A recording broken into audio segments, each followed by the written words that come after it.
my views on the alectinib data are the median progression-free survival is over 2 years, and it has good activity in the brain, and as mentioned, has a very good tolerability profile.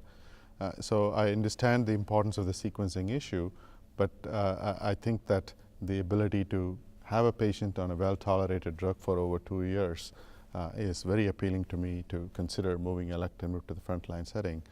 I do think that alectinib is likely to get approved in the frontline based on the 2 ALX trials, at least in the United States, which means we'll have 3 options in the frontline space for ALK, crizotinib, alectinib, and ceritinib.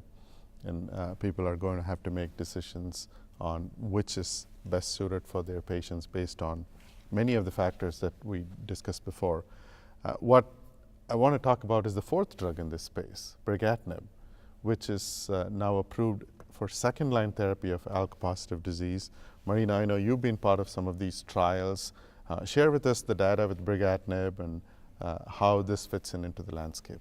So brigatinib is another very interesting drug because the results coming from the ALTA trial suggest that there is a very long progression-free survival in further and in advanced lines. And the drug was developed with the 2 dosage, so you have to start with 80 milligrams and then move to 180 milligrams, and the drug is very well tolerated. However, you must be very careful because there is a particular toxicity appearing just in the first 5 days, 3-5 days of the drug, which is the pulmonary toxicity. And I can tell you that I did a chest X-rays to a patient after 2 days, and she had the pneumonitis from this kind of drug. So if you can skip the first days and you do not have toxicity, then the drug is well tolerated and you can give it continuously for a long period.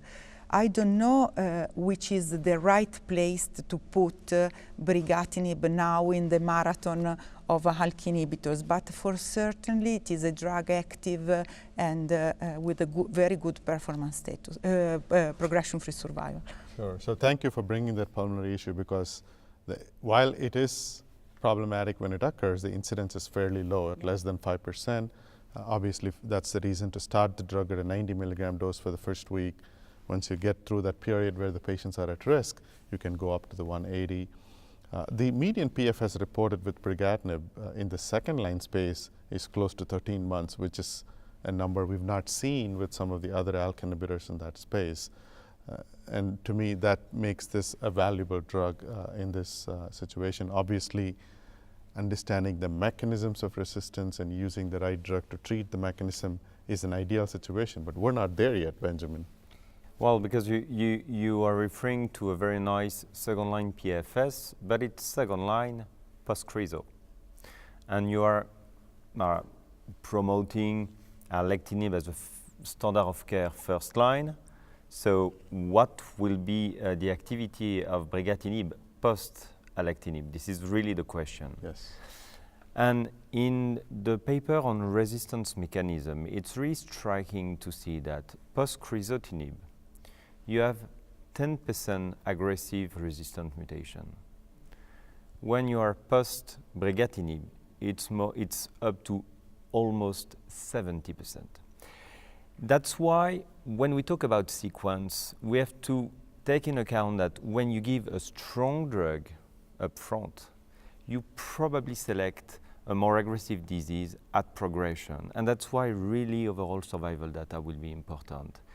If you are treating a staphylococcus, for example, that is wild type, you don't use the last generation antibiotics.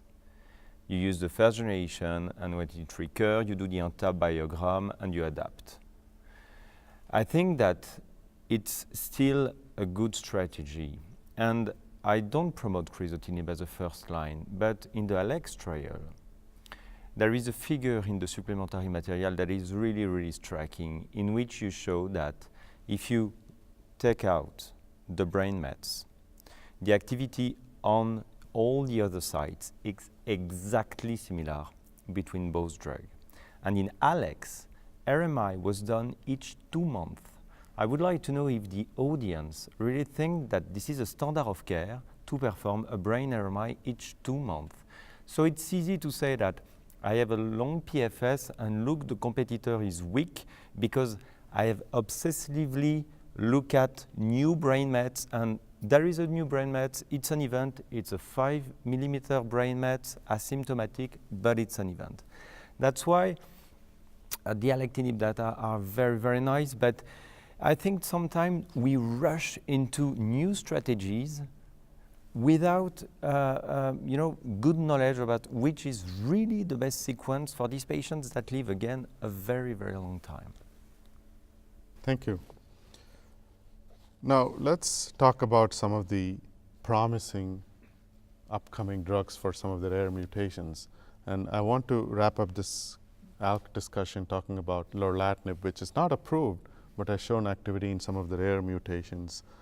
Giorgio, what are your thoughts on what you've seen with lorlatinib so far? We got an original presentation a few months ago that has been presented, if I remember correctly, at ASCO about this new treatment opportunity.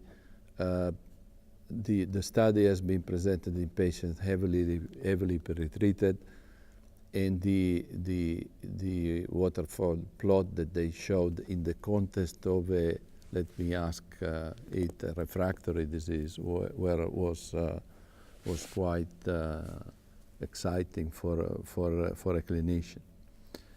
At this meeting, there is, I believe, a poster discussion about the activity of lorlatinib in ROS1 translocated patients.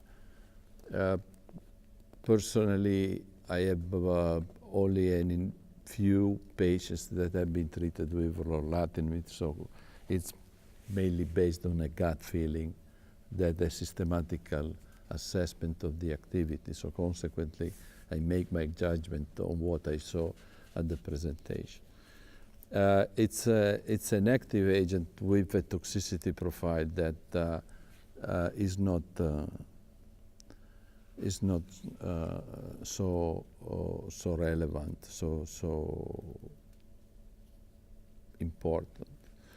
The agent has the possibility to move to early phases, but again, I share the opinion with Benjamin.